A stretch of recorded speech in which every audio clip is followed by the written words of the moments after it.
Boa noite, amada igreja. Agora é hora de você juntar a sua família para participarmos desse culto, mesmo sendo gravado, junto sua família, em torno da mesa, no sofá. Pegue sua Bíblia e uma vez que você pegar a sua Bíblia, quero convidar vocês a abrirem em Filipenses 1, versículo 6, que diz o seguinte: Estou plenamente certo de que aquele que começou boa obra em vós há de completá-la até o dia de Cristo Jesus. No Evangelho, no dia que fomos alcançados pela graça de Cristo, Deus começou uma boa obra em nós, mas Ele ainda não completou. Nós estamos num processo de transformação de vidas, nós estamos num processo santificador, e esse processo só ocorrerá ou na nossa ida para Cristo, ou quando Ele voltar e arrebatar a sua igreja para estar com Ele para sempre. Então nós vamos logo mais na mensagem falar sobre uma vida que foi alcançada pelo poder do Evangelho e Deus poderosamente estava santificando esse homem pelo poder da graça do Senhor. Diante disto, quero convidar você a orar comigo agora, pedindo a graça do Senhor sobre esse culto, já também preparando os nossos corações para Deus falar conosco por meio da sua palavra nesta noite. Oremos. Senhor Deus, obrigado, porque temos uma convicção como a de Paulo, que o Senhor começou boa obra em nós e há de completá-la até o dia de Cristo Jesus. Obrigado, Pai, porque o Evangelho é o poder do Senhor, não apenas para a salvação de todo o que crer, mas também a graça do Senhor no Evangelho é o poder do Senhor para a transformação de vida. O Senhor não só salva, mas também o Senhor santifica no poder da graça, no poder do Teu amor. E isso nós oramos, ó Pai, gratos, louvando ao Senhor porque essa graça nos alcançou, porque esse Evangelho nos alcançou. E o nosso desejo nessa noite é que o Senhor receba os nossos louvores, nossa adoração, através das orações e cânticos, e também fale conosco por meio da Tua santa palavra. Assim nós oramos, Pai, em Cristo Jesus. Amém.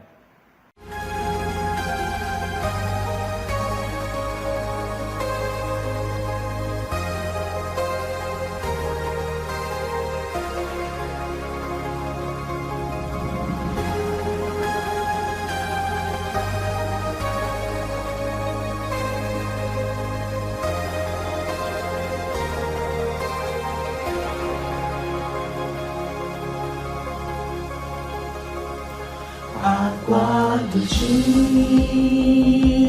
que verei no céu a luz mais forte que o sol, o céu se abrir e ver descer Jesus em majestade, força e poder. Tristeza e choro não existirão, sofrer e morte lá não entrarão.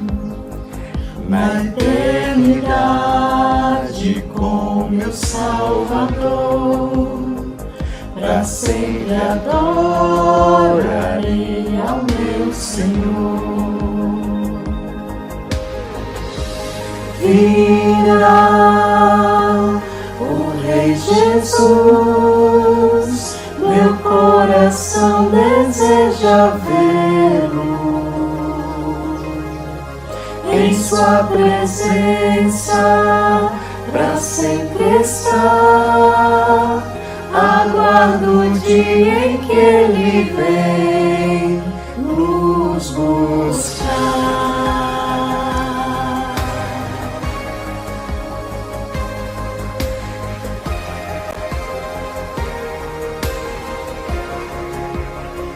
E junto aos santos me unirei, louvor eterno ali entoarei. Tua luz a tudo iluminará, pra sempre, ó Deus, então governarás.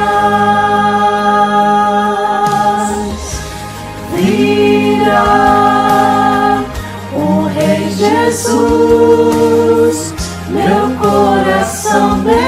deseja vê-lo em sua presença, pra sempre estar. Aguardo o dia em que ele vem. Virá o Rei Jesus, meu coração deseja vê-lo em sua presença, pra sempre estar. Aguardo o dia em que ele vem nos buscar.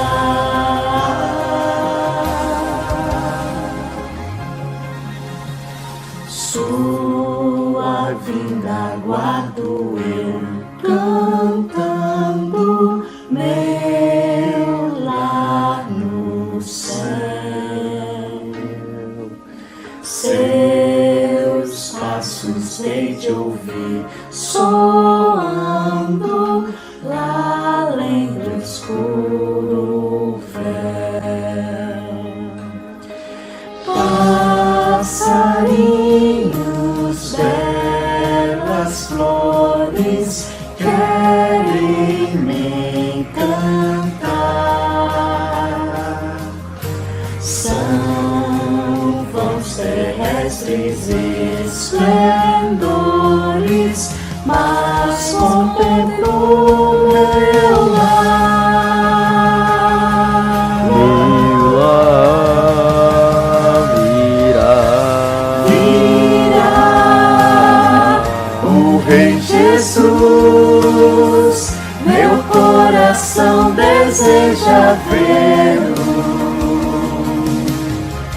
em sua presença, pra sempre estar. Aguardo o dia em que ele vem. Virá o Rei Jesus, meu coração deseja vê-lo em sua presença, pra sempre estar. Aguardo o dia em que ele vem nos buscar.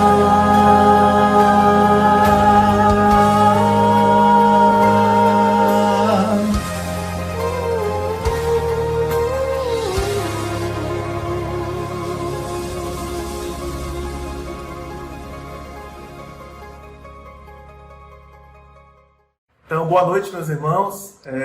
Estamos aqui como família, eu e minha esposa, para fazermos uma oração ao nosso Deus, né, nesse culto, mais um domingo que o Senhor tem estado conosco.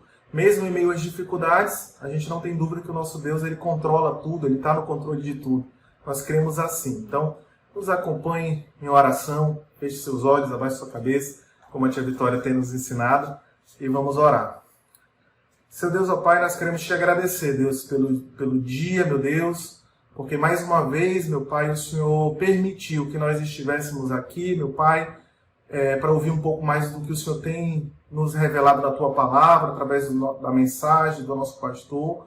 Nós queremos te agradecer, Deus, porque sabemos que a gente não merecia, sabemos que é graça, meu Deus, sabemos que a Tua graça, meu Deus, nos alcançou, meu Deus, então nós podemos, meu Pai, como os filhos teus, meu Deus, nos relacionarmos contigo, meu Pai. Nós temos a agradecer, meu Pai.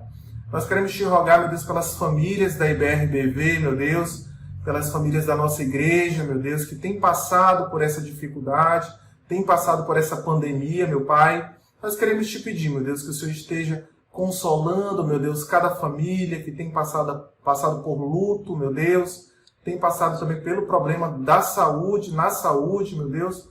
Nós te rogamos, meu Deus, que o Senhor esteja visitando, meu Deus, cada família. Te pedimos que o Senhor esteja, meu Deus, se revelando, mostrando o porquê, meu Deus, de tais situações, meu Deus, em nome de Jesus, Pai. E que quando passarmos por isso, meu Deus, nós possamos testemunhar, meu Deus, as Tuas grandezas, aquilo que o Senhor tem feito em nossas vidas, meu Deus. Nós só temos a agradecer, meu Deus, ao Senhor, nós só temos, meu Deus, a testemunhar, Deus, do Teu amor, das Tuas verdades, meu Pai.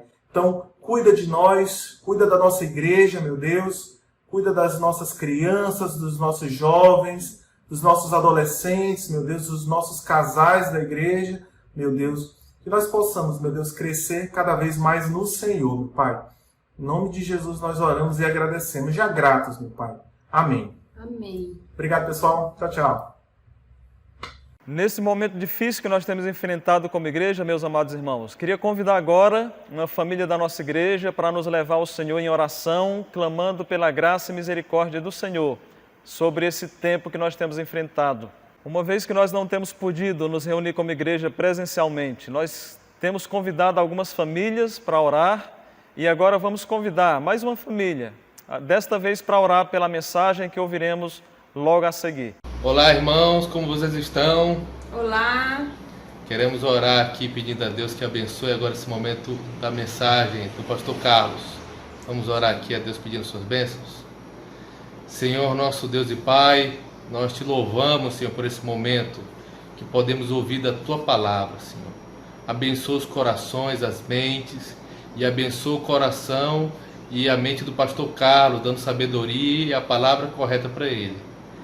Que possa ser um momento agora especial de louvor na Tua presença, em nome de Jesus Cristo. Amém. Amém, irmão. Deus abençoe. Tchau. Ótima mensagem a todos. Boa noite, amados irmãos. Quero convidá-los a abrir suas Bíblias no Evangelho de Marcos, capítulo 4, versículos 35 até o 41. Leiamos a palavra do nosso bom Deus. Naquele dia, sendo já tarde, disse-lhe Jesus: passemos a outra margem. E eles, despedindo a multidão, o levaram assim como estava no barco, e outros barcos o seguiam. Ora, levantou-se grande temporal de vento, e as ondas se arremessavam contra o barco, de modo que o mesmo já estava a encher-se de água. E Jesus estava na polpa, dormindo sobre o travesseiro.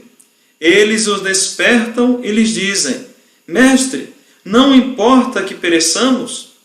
E ele, despertando, repreendeu o vento e disse ao mar: acalma-te, emudece. O vento se aquietou e fez-se grande bonança. Então lhes disse: por que sois assim tímidos? Como é que não tendes fé? E eles, possuídos de grande temor, diziam uns aos outros: quem é este que até o vento e o mar lhe obedecem? A grande ideia desse texto está na seguinte sentença: em situações desesperadoras é necessário confiar em Cristo e não entrar em desespero. Quero falar rapidamente para vocês sobre a estrutura do Evangelho de Marcos. Ele se divide em dois grandes blocos. O primeiro bloco vai do capítulo 1 até o final do capítulo 8, onde nós vemos a resposta à pergunta: quem é Jesus? A segunda parte vai dos últimos versículos do capítulo 8 até os últimos versículos do capítulo 16, onde responde à pergunta: o que Jesus veio fazer? Então, o autor está preocupado em responder essas duas grandes perguntas: quem é Jesus? O que Jesus veio fazer? E nós já podemos ver no versículo 28 do capítulo 2, o autor mostrando que Jesus, ele é Senhor do sábado. Ele é maior do que o sábado. Exatamente nesse bloco onde quer responder essa pergunta: quem é Jesus? Então, Marcos, ele está desejoso, ansioso de responder essa pergunta, e ele vai colocar cada perícope, cada bloco, cada parte de texto aqui para convergir em uma resposta favorável à pergunta: quem é Jesus? No versículo 35 ele coloca naquele dia. Naquele dia, aqui é uma colocação muito importante, porque nós vemos que dia foi esse. Nos versículos 1 até o versículo 20 do capítulo 4, nós vemos que Jesus estava falando por parábola. E ele faz isso numa série de parábolas. Quero só destacar o capítulo 4, até porque não dá para abranger um pouco mais aqui nesse momento. Mas vemos outras parábolas aqui no versículo 21 até o versículo 25, ele vai falar sobre a parábola da candeia. Versículos 26 até o 29, ele fala da parábola da semente que cresce. Nos versículos 30 até o 34, nós vemos a semente da mostarda. Então, naquele mesmo dia que ele estava ensinando as multidões por meio de parábolas. Aqui há uma busca das multidões por Jesus Cristo, porque elas querem curas. Nós vamos ver na sequência que há uma série de curas. Elas querem pão e peixe. E aqui já há até uma implicação que eu quero colocar nesse contexto, que nós temos que tomar um certo cuidado, porque às vezes nós estamos buscando Jesus enquanto Ele nos oferece pão e peixe. Mas no tempo que chega o discurso duro, a palavra que requer de nós responsabilidade, mudança de atitude, negar a nós mesmos, a buscar uma vida de santidade, parece que quando isso acontece, o número de discípulos vai reduzindo. E aqui nós vemos de forma clara, diante dessa popularidade de Jesus Cristo, que ele, cansado, ele quer passar para outra margem ali do mar para ter um momento a sós com seus discípulos. Creio eu também que ele queria ter um momento de descanso. Ele estava tão cansado, Deus homem, que ele dorme em meio à tempestade. E o texto diz que há um interesse da parte de Jesus. Quem pede para passar a outra margem é o próprio Cristo, no finalzinho do versículo 35. Então os discípulos, atendendo à sua voz, ao seu mandato ali, a sua orientação, diz que eles, despedindo a multidão, o levaram como estava. Possivelmente foi retirado ali do meio da multidão, posto no barco, mas parece que a multidão inquieta, sedenta por estar em torno de Jesus Cristo, no finalzinho do 36 fala que outros barcos seguiam Jesus, então haviam pessoas ainda assediando Jesus ali, nesse momento da sua vida.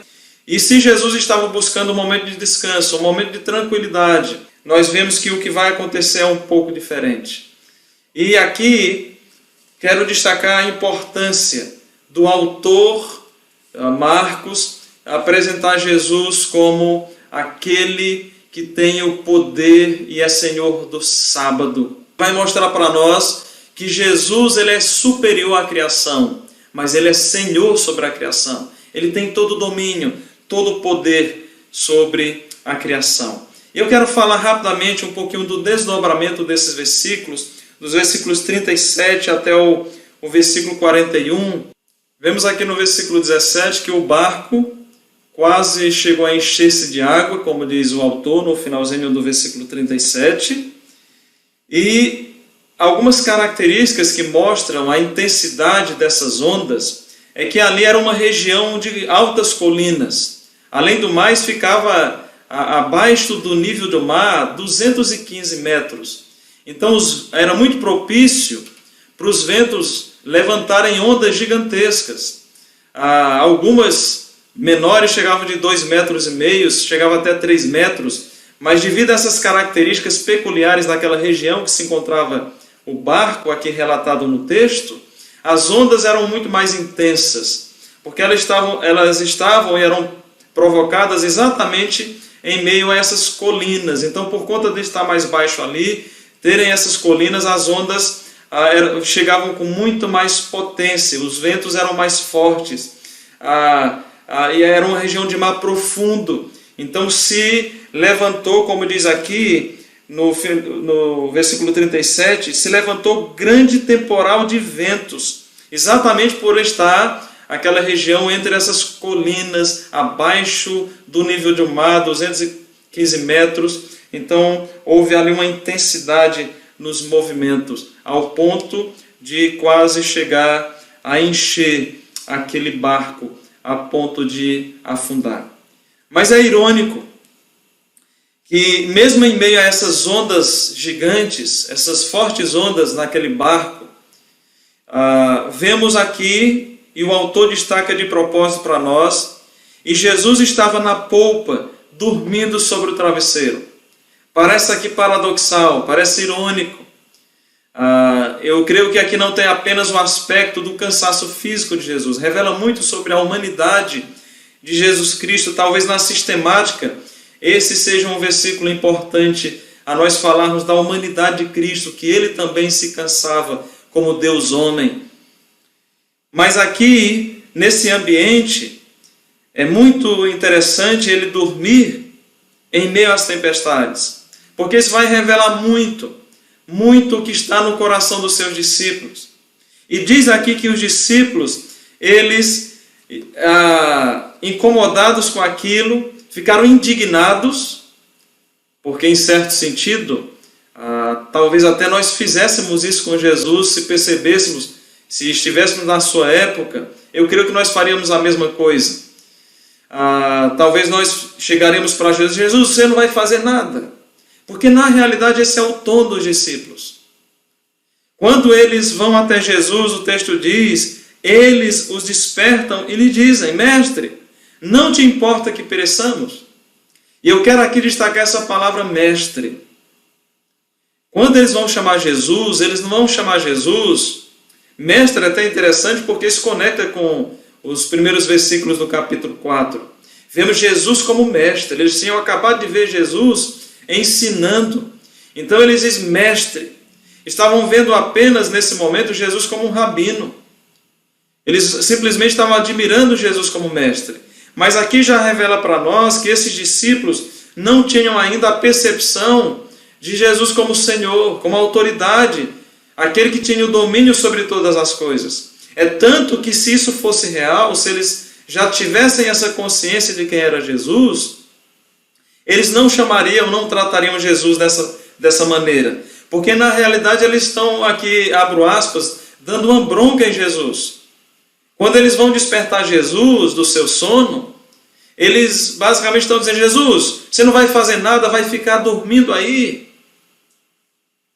Eu não sei no seu coração, mas olhando hoje com a revelação das Escrituras, se nós jamais teríamos essa ousadia nesse contexto de falar dessa maneira com Jesus Cristo, com o nosso Senhor e Salvador Jesus Cristo.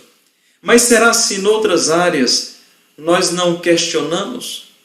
Nós não tratamos o Senhor Jesus Cristo como alguém comum de nós. E é exatamente isso que esses discípulos estão fazendo. Eles estão tratando Jesus como mais um, como se fosse um igual a eles. Em humanidade, sim. Mas Jesus é o Senhor Deus. E eles simplesmente aqui reconhecem Jesus como mestre.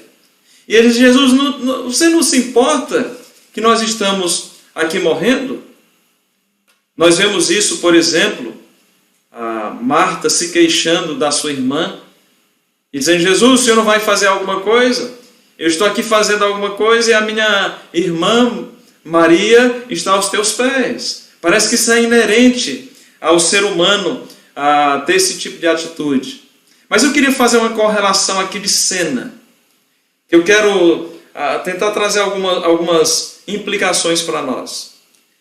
Aqui nessa cena, nós podemos fazer talvez uma ligação muito simples, mas importante aqui, da cena que aconteceu com o profeta Jonas. E basicamente vai servir de uma antítese. Vamos olhar rapidamente para o que aconteceu com Jonas. Jonas compra sua passagem, vai para um lugar onde Deus não queria que ele fosse, um lugar, ele obedece, mas para ir contrário à cidade de Nínive. E há algumas características aqui. Então Jonas, nesse contexto que eu quero trazer, seria uma antítese de Jesus Cristo. Jesus vai mostrar tudo o contrário que Jonas fez. Então Jonas está em desobediência à palavra de Deus. Jonas entra no navio, aqui é um barco. Jonas se depara com a tempestade. Haviam pessoas no barco, os marinheiros.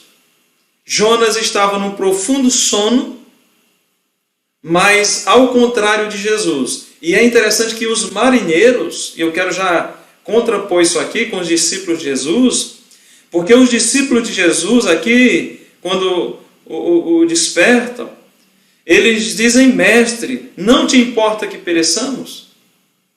Esses discípulos, eles vão chamar Jesus, dando bronca em Jesus.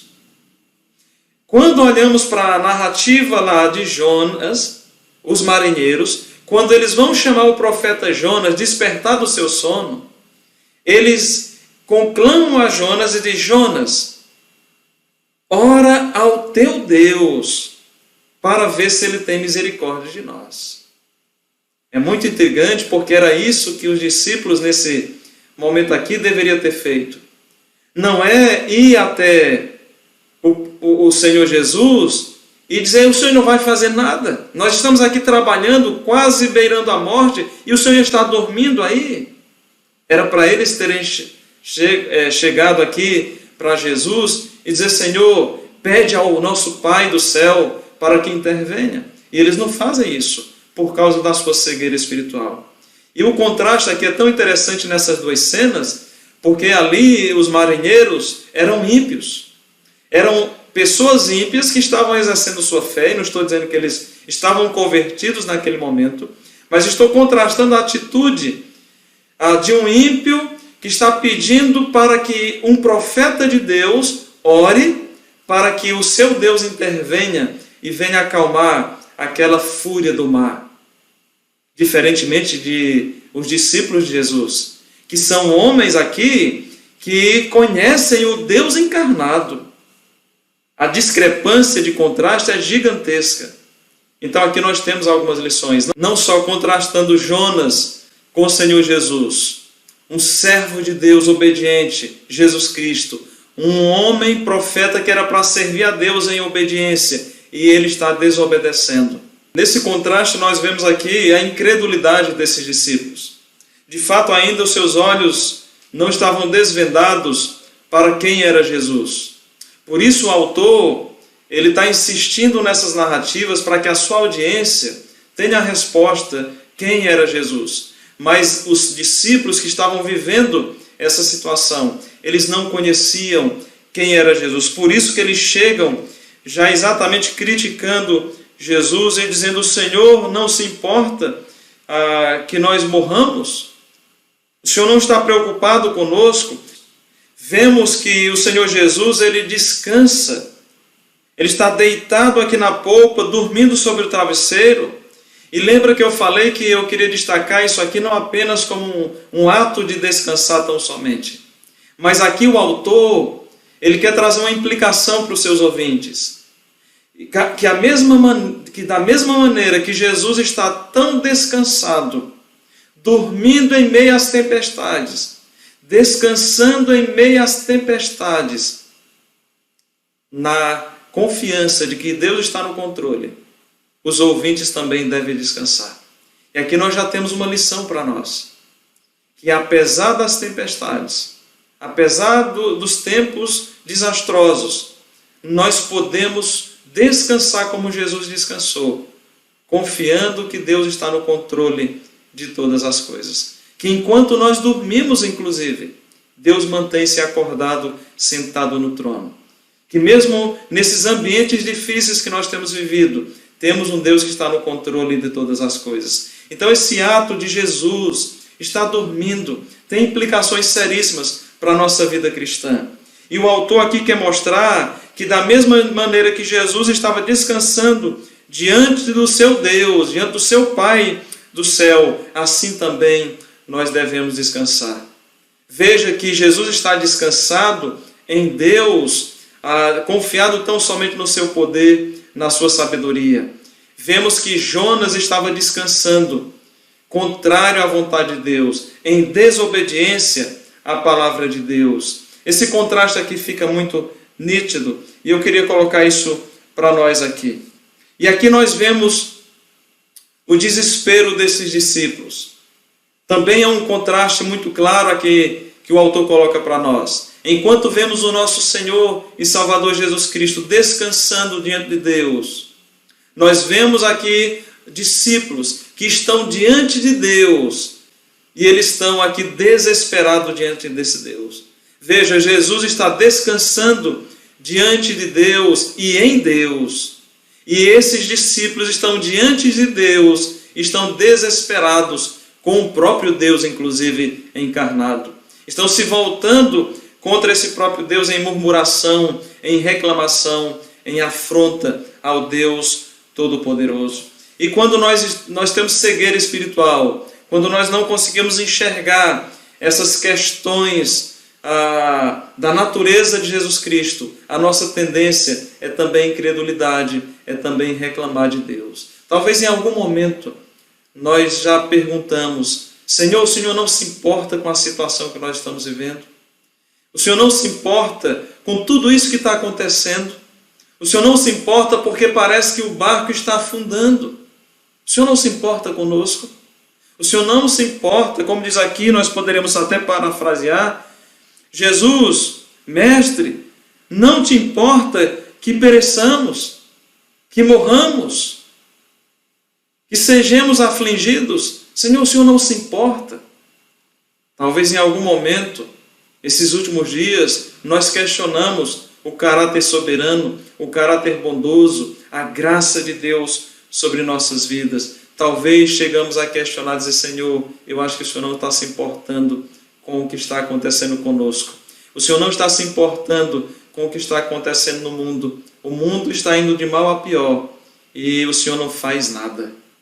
Basicamente, quando nós dizemos isso, nós estamos agindo da mesma maneira que os discípulos agiram, agindo com incredulidade.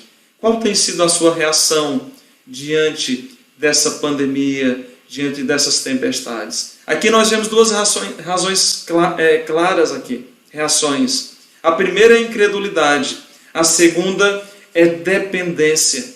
Nós vemos claramente a Jesus dependendo do Senhor Deus. E pensando na cena ainda de Jonas, nós vemos ali marinheiros que estavam desesperados diante do profeta, mas pede para o profeta orar a Deus. Mas vemos aqui ao contrário esses discípulos que estavam reclamando com o próprio Deus. Meus irmãos, temos muito a aprender com Cristo, com aqueles marinheiros lá que estavam na situação de Jonas há séculos passados, mas também com esses discípulos que estavam reclamando com o próprio Deus. A pergunta que eu quero deixar aqui, para nós ficarmos martelando durante essa exposição também, é: qual tem sido a minha reação? É uma reação de dependência em meio às situações desesperadoras da vida? Ou é uma reação de desespero? Que tipo de reação eu tenho tido? É uma reação de confiança, de descanso na pessoa e na obra do nosso Deus? Veja, como é que você tem visto Jesus? Jesus é só um mestre para você? É só alguém que simplesmente você está em busca que ele faça milagres? É só alguém que vai suprir suas necessidades, realizar os seus anseios? Se você tem isso na sua cabeça, você não conhece o verdadeiro Evangelho. Ou talvez você não conheça o verdadeiro Cristo, o Senhor, o Deus Todo-Poderoso. Deus está mais interessado em se fazer conhecido a nós, em que nós o conheçamos, do que realmente nós recebermos algo das suas mãos. É bem verdade que Ele é benevolente, Ele é generoso e Ele estende muito mais a nós. Não só suas misericórdias e bondade, mas Ele tem cuidado de cada um de nós, tem sustentado infinitamente mais, mas isso é fruto de uma relação nossa com Deus, de nosso amor para com Deus, não de uma barganha, de uma troca. Como é que nós temos encarado o nosso Deus? Ele realmente é Deus ou é só um mestre? Ele é só alguém que está nos servindo ou Ele é o nosso Senhor? Como é que nós temos tratado o nosso Senhor Jesus Cristo?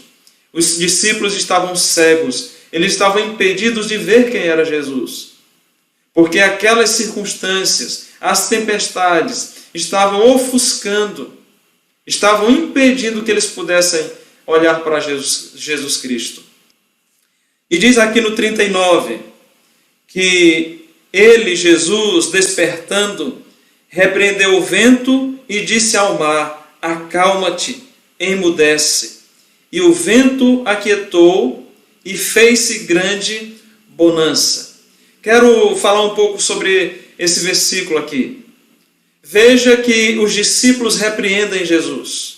Esse é o clima, esse é o tom, esse é o direcionamento de quando eles chegam lá com Jesus. Então eles reclamam com Jesus.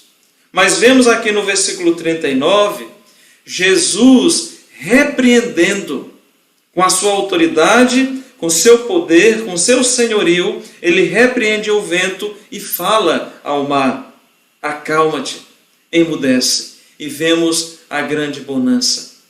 Meus irmãos, quando nós confiamos em nosso Senhor Jesus Cristo, confiamos na sua providência, na sua soberania, na sua sabedoria, Ele até permite tempos devastadores, tempos difíceis, tempos de tempestades, ventanias grandes em nossas vidas. Mas nós podemos ter a tranquilidade, não no sentido triunfalista, não no sentido que nós podemos dar ordens para esse Senhor, mas quando nós clamamos a esse Senhor, vamos em busca desse Deus, do favor desse Deus, Ele tem poder sobre toda e qualquer circunstância em nossas vidas. É bem verdade que Ele não nos livra de todas elas, mas uma garantia que nós temos é que esse Deus poderoso, Ele pode até não nos livrar de certas tempestades que nós enfrentamos, mas Ele está conosco em meio à tempestade. Ele está dentro do barco. Ele é um Deus que vai nos dar as condições necessárias para nós enfrentarmos os tempos difíceis com uma atitude correta, com uma atitude que glorifica o nosso Deus que está no céu. E aqui temos uma implicação, uma lição a aprendermos, que Jesus, Deus, geralmente, Ele nos socorre primeiro. No caso aqui, Ele repreendeu os ventos, falou ao mar, e só depois, quando nós olhamos aqui, no versículo 40, é que Ele faz uma repreensão aos seus discípulos. Isso aqui mostra o coração de Deus para conosco. Isso mostra o favor de Deus para conosco. Então Ele vem até nós, nos socorre, nos salva. E aí depois, aqui no caso dos discípulos, Ele repreende os discípulos e diz: então lhes disse, por que sois assim tão tímidos? Como é que não tendes fé? Então agora Jesus se volta depois de socorrer os discípulos e Ele os repreende e diz: homens de pequena fé. Meus irmãos, que Deus bondoso. Muitas vezes nós vamos para Deus reclamando, nós vamos para Deus nos queixando. Até clamar para Deus, isso é legítimo, falar para Deus é legítimo, abrir o nosso coração para Deus, que nós não aguentamos mais, que está difícil, isso é legítimo. Deus, Ele escuta as nossas orações, Ele é um Deus que se compadece, vemos isso nos Salmos. Isso é legítimo na vida cristã. Nós chegamos para Deus e dizer: Deus, a corda está para quebrar, o barco está para afundar, Senhor. Por favor, intervém nessa situação. Deus, Ele nos escuta.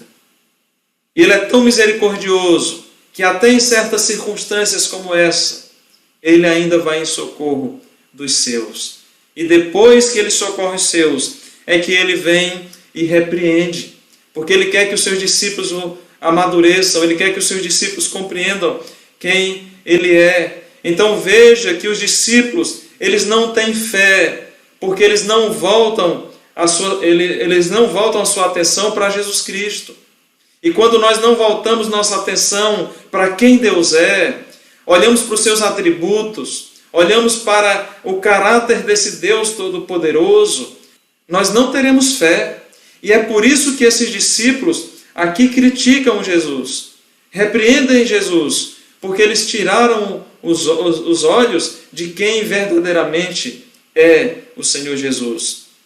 Mas, olhando para o versículo 41, nós podemos enxergar uma mudança de atitude. E é exatamente isso que Jesus faz. Ele socorre, ele depois, no versículo 40, repreende os discípulos, diz: por que vocês são tímidos? Por que vocês não confiam em mim? Por que vocês não têm fé? E depois dessa repreensão, diz que eles, possuídos de grande temor, diziam uns aos outros: quem é este que até o vento e o mar lhe obedecem. O primeiro temor que nós vemos nos versículos 37 e versículo 38, quando ele diz, não importa que pereçamos, é um temor de horror, desespero, porque eles não conheciam bem Jesus Cristo, eles não confiavam plenamente no Senhor. E é isso que acontece conosco, quando nós não confiamos no nosso bom Deus, quando nós não conhecemos o seu caráter, quando nós não conhecemos as verdades da palavra de Deus, as promessas de Deus, nós vamos temer por causa do terror que nos cerca. E esse terror, ele chega ao nosso coração. É um temor que gera desespero. É um temor que gera desconfiança. É um temor que gera um abandono da confiança no Senhor Deus. Mas quando Deus vem em busca de nós, Deus intervém em nossa vida, Deus age favoravelmente na vida do seu povo, Ele desvenda os nossos olhos, aí nós nos voltamos, como os discípulos se voltaram aqui, admirados, como diz aqui, possuídos de grande temor. Agora, meus irmãos, aqui é um temor reverencial, um temor de reconhecimento quem Jesus era. Aqui o Espírito Santo de Deus, o próprio Cristo, desvenda os olhos desses homens e mostra para eles quem Jesus era. Obviamente o desvendamento não ocorre aqui na sua completude, nós veremos no decorrer do Evangelho, mas aqui já eles compreendem que Jesus não é um igual a eles, Jesus é Senhor. Por isso eles se admiram e perguntam, que é uma pergunta crucial, quem é este? A resposta nós já sabemos. Este é o Senhor, Criador e sustentador de todas as coisas. Mas é o Senhor sobre a criação. É o Senhor sobre todas as coisas. É o Senhor que tem o poder absoluto sobre todas as coisas. Meus irmãos, por que é que nós desconfiamos muitas vezes do poder de Deus? Por que é que nós somos incrédulos muitas vezes? É verdade que eu preciso ressaltar que nós temos que confiar em Deus, mas nem sempre Ele faz o que nós pedimos. Porque muitas vezes nós pedimos algo que não está em conformidade com a palavra de Deus. E Ele vai nos atender segundo a sua vontade. Então nós podemos crer nisso. Porque às vezes nós estamos pedindo e pedindo mal. Pedindo não para cumprirmos a vontade de Deus em nossa vida. Então, nesses casos, Ele não vai nos livrar. Ele não vai nos atender. Em alguns casos também, Ele não vai nos atender porque Ele quer trabalhar em nosso caráter. Muitas vezes Deus não tira uma tempestade da nossa vida, Ele não apazigua de pronto, porque Ele quer que amadureçamos. Ele quer que os nossos olhos se despertem para que nós confiemos mais nele, para que nós descansemos mais nele, em quem Ele é, mas também no seu poder, na sua glória e na sua soberania. Jesus permitiu a tempestade nesse momento que eles estavam atravessando ali para outra margem, de propósito e com propósito. E eu aqui ainda digo que essa tempestade foi levantada pelo próprio Cristo, o próprio Deus. Ele já tinha planejado todas as coisas. Aqui é um encontro maravilhoso. Então o Deus Criador, Ele suscita essa tempestade para que fique claro no coração dos discípulos que eles não confiavam no Senhor. E muitas vezes as crises, as lutas, as dificuldades, os temores vêm revelar exatamente em quem nós estamos confiando. E muitas vezes Deus vai permitindo que a coisa se aperte para realmente nós enxergarmos que nós nunca confiamos no Senhor. Mas que peçamos a graça de Deus para que Ele possa abrir os nossos olhos, para que nós possamos aprender logo a lição. Que em meio aos sofrimentos corramos para o Senhor. Tem sido tão belo ver na nossa igreja, diante desses tempos difíceis que nós temos encontrado. Temos perdido pessoas queridas aqui nesse mundo, porque o Senhor tem levado para si, tem levado para casa. A igreja tem passado por tempos difíceis, irmãos enfermados, Mas um movimento que a igreja tem feito nesse momento não é reclamar, não é murmurar, não é se desesperar, mas é se voltar para Deus em oração. E a igreja tem se movimentado em vários momentos, com várias pessoas, com vários grupos, adultos, jovens, se voltado em oração. E esse é o caminho. A oração é o caminho do descanso na soberania de Deus. É o caminho aonde nós vamos encontrar a intervenção de Deus. A oração não é só comunhão, é uma manifestação da nossa dependência, é uma busca pela intervenção de Deus sobre a nossa situação. Meus irmãos, nós estamos passando por um tempo difícil, não só na nossa igreja, as igrejas de forma geral, o nosso país, o nosso mundo. Mas eu creio que da mesma maneira que essa tempestade houve aqui, com grande força dos ventos, e o Salvador se posicionou como Deus, uma vez que ele foi clamado, diz o texto que ele repreende aqui o vento, fala ao mar, acalma-te, emudece, e o vento se aquietou e fez-se grande bonança. Eu quero convidar você que continue a orar, a todos nós como igreja, talvez a você que está nos ouvindo. Se você está passando por uma situação muito complicada, difícil, continue a orar. Esperar em Deus, porque eu creio que em algum momento Deus vai trazer a bonança dele para as nossas vidas. Meus irmãos, particularmente como pastor dessa igreja, pastor de vocês, eu estou esperando o dia da bonança que chegará para todos nós. Aquele dia onde Deus aquietará os nossos corações. Aquele dia onde as tempestades que nós temos enfrentado, os ventos que têm se levantado nesse tempo, Deus vai falar e essa tempestade vai se aquietar. Veja que Deus está falando as coisas criadas, mas nós temos um Deus que pode falar as coisas que não existem. É um Deus que do nada faz existir tudo. É esse Deus que nós servimos, é esse Deus que nós adoramos. E a esse Deus que nós estamos sendo conclamados nessa noite a adorar, a admirar. Eles tiveram grande admiração, grande temor, porque eles reconheceram, eles reverenciaram a Jesus Cristo diante do Senhor. Vejam que eles começam repreendendo Jesus. Jesus repreende as tempestades, mas nós vemos Jesus repreendendo os discípulos para que eles cresçam em fé, para que eles cresçam em dependência do Senhor. Mas o final é um final muito bonito, porque eles terminam reverenciando, temendo o Senhor. E meus irmãos, o temor é o princípio da sabedoria. O temor ao Senhor é o princípio da sabedoria. E que nós temamos ao Senhor. Quando nós perdemos o temor, é a porta aberta para a incredulidade e qualquer outro tipo de pecado. Esses discípulos pecaram porque eles não temeram a Cristo. Eles não temiam. E nós não tememos quando nós não conhecemos. Então, de alguma maneira, o autor está chamando a mim e a você a conhecer quem é Jesus. A responder a pergunta para nós mesmos. Quem é Jesus? Primeiro a Bíblia responde, quem é Jesus? Ele não é um Jesus relativo. Ele é um Jesus já revelado nas Escrituras. Mas eu pergunto, para você, o Jesus que você segue é um Jesus revelado nas Escrituras ou é um Jesus fabricado pela mente humana?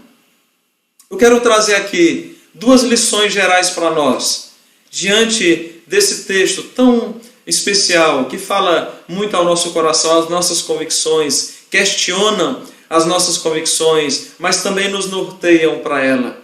Então quero deixar duas lições para nós nessa noite em linhas gerais. Primeira lição: em situações desesperadoras, não devemos nos desesperar, mas confiar em Deus que está no controle absoluto de todas as coisas. Da mesma maneira que os discípulos estavam em desespero, numa situação desesperadora, eles desconfiaram, foram descrentes se desesperaram. Mas para nós que estamos aqui diante da revelação, que nós, nessas circunstâncias, nessas situações desesperadoras, que nós nos voltemos em fé e descansemos nesse Deus soberano, Criador e sustentador de todas as coisas. Que esse Deus fale não só as circunstâncias da nossa vida, mas que esse Deus aquiete o nosso coração. Meus irmãos, muitas vezes a tempestade não está lá fora, a tempestade está dentro do meu e do seu coração. O Salmo 46 é um salmo pertinente para nós lembrarmos aqui. Um salmo que diz que Deus é nosso refúgio e fortaleza, socorro bem presente nas tribulações, portanto não temeremos.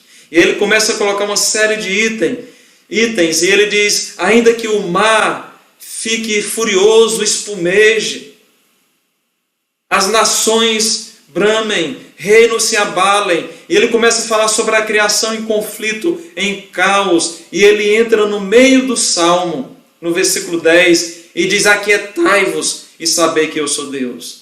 Esse é um dos textos muito usado por nós, e deve ser usado para aquietar o nosso coração.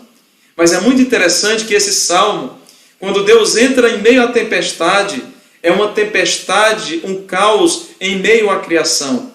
Então ele se dirige à sua criação e diz, aquiete-se, criação, porque eu sou Senhor sobre todas as coisas. Deus pode aquietar a criação, falar a criação como um ser, ele personifica, ele dá tom de vida para a criação. Mas aqui sabemos que é uma figura de personificação. Ele está dando vida para as coisas criadas. Mas, meus irmãos, muitas vezes nós precisamos ouvir a palavra de Deus para o nosso coração, dizendo, aquietai-vos e sabei que eu sou Deus. Que nós nos aquietemos nas mãos desse Deus Todo-Poderoso. Nesse Deus que está com as suas duas mãos invisíveis, cuidando de nós, conduzindo as nossas vidas. Suas mãos de graça, mas suas mãos poderosas. Ele é soberano. Meus irmãos, que estudemos mais os atributos de Deus. Que essa semana seja um momento da gente, de todos nós, voltarmos para as Escrituras e fazermos um pequeno exercício. Talvez olhar em vários textos sobre alguns atributos que revelam o caráter desse Deus Todo-Poderoso. Não é alguém que é igual a nós. Nós não podemos tratar Deus como um igual. Alguém afrontando a santidade de Deus, o poderio de Deus na nossa geração. Alguém desprovida de temor e de teologia. Alguém disse que Deus é uma coisa quentinha e gostosinha. Essa pessoa está blasfemando contra o Deus soberano. Esse Deus, nós não podemos tratá-lo como os discípulos tratou. Nós não podemos tratar e não devemos tratar como essa apóstola tratou o Senhor. Nós devemos tratar com santo temor, com reverência, mas com temor ao Senhor, a Deus, Criador e sustentador de todas as coisas. Nós somos criaturas, mas agora nós somos filhos. Nós temos entendimento. A segunda lição que eu quero destacar para nós aqui, e última, é que nós devemos aceitar o fato de que Cristo, ele tem autoridade sobre os céus e sobre a terra. Ele tem autoridade sobre as nossas vidas. Ele é um Deus que não só tem poder, mas ele tem essa autoridade, porque toda a criação está sujeita a ele e ele pode, com a sua palavra de ordem, a determinar todas as coisas. Me acho estranho e me causa estranheza algumas pessoas estarem determinando para que esse vírus acabe. Meus irmãos, nós não temos poder de determinar. Nós temos poder para depender. Quem determina é Deus. Eu não posso. Eu não posso determinar que o vírus, coronavírus vai embora. Não posso. Não tenho condições. Mas eu posso orar a um Deus Todo-Poderoso. Ele sim pode se voltar para essa criatura, para esse vírus, e pode repreender, se assim for da sua vontade. Se não for da sua vontade, ele vai nos dar a atitude correta para que nós passemos por esse momento de uma maneira que glorifique o nome de Deus, mas ele tem autoridade. Se ele quiser, e assim for do seu desejo soberano, ele pode sim repreender não só o vírus, mas também a tempestade do nosso coração. Meus irmãos, quando nós aceitamos o senhorio de Cristo em nossas vidas, nos prostramos em temor diante do Deus Todo-Poderoso, diante da sua vontade, diante dos seus planos e diante dos seus propósitos para a nossa vida. Nós não questionamos, nós não afrontamos a Deus, mas uma vez que nós aceitamos que Ele é Senhor, simplesmente nós nos rendemos. A própria palavra já diz Senhor. Eles começam dizendo que repreendendo Jesus como mestre, mas no final ele coloca em temor, com grande temor nos seus corações, porque agora eles o enxergam como o Senhor. Como é que nós tratamos o nosso Deus? A maneira que nós tratamos o nosso Deus diz muito ao nosso respeito, diz muito à nossa fé, diz muito à nossa teologia. Meus irmãos, uma boa teologia é um caminho para uma adoração genuína e verdadeira, para uma adoração bíblica. A nossa doutrina, a nossa teologia, ela determina a nossa postura diante dos tempos devastadores. Quero repetir a grande ideia, a verdade central para nós nessa noite. Em situações desesperadoras, é necessário confiar em Cristo e não entrar em desespero. Se nós temos vivido esses tempos como de fato temos, situações difíceis, desesperadoras humanamente falando, mas é necessário que eu e você confiemos em Cristo e não entremos em desespero. Vamos orar. Senhor Deus, nós estamos aqui diante do Senhor Todo-Poderoso, Criador e sustentador de todas as coisas. Um Deus que fala à natureza e diz: aquietai-vos e sabei que eu sou Deus. Acalma-te, sossega, e a natureza te obedece. A natureza fica quieta, a natureza se acalma. E muitas vezes o Senhor está falando a todos nós: filho meu, aquiete-se, acalme-se. E nós não nos acalmamos. Nós continuamos desconfiando do teu caráter soberano, do teu caráter bom, do teu caráter de amor. Então, Deus, com tua infinita graça e misericórdia, nos ajuda a confiarmos tão somente no Senhor. Nos ajuda a confiarmos plenamente no Senhor. E que a tua boa mão nos conduza nesse tempo difícil que nós temos enfrentado, mas com atitude de confiança em Jesus Cristo, de uma dependência no seu poder e na sua soberania. Que nós não reclamemos do Senhor, que nós não duvidemos do Senhor, mas que nós tão somente descansemos na tua graça e no teu poder, na tua forte mão. Nos abençoa, Pai. E eu peço, Senhor Deus, que o teu amor, a graça do nosso Senhor e Salvador Jesus Cristo, a comunhão e a consolação do teu Santo Espírito paire sobre todos nós, agora e para todos sempre, em Cristo Jesus. Amém. Que Deus abençoe a todos e uma ótima semana com Cristo Jesus.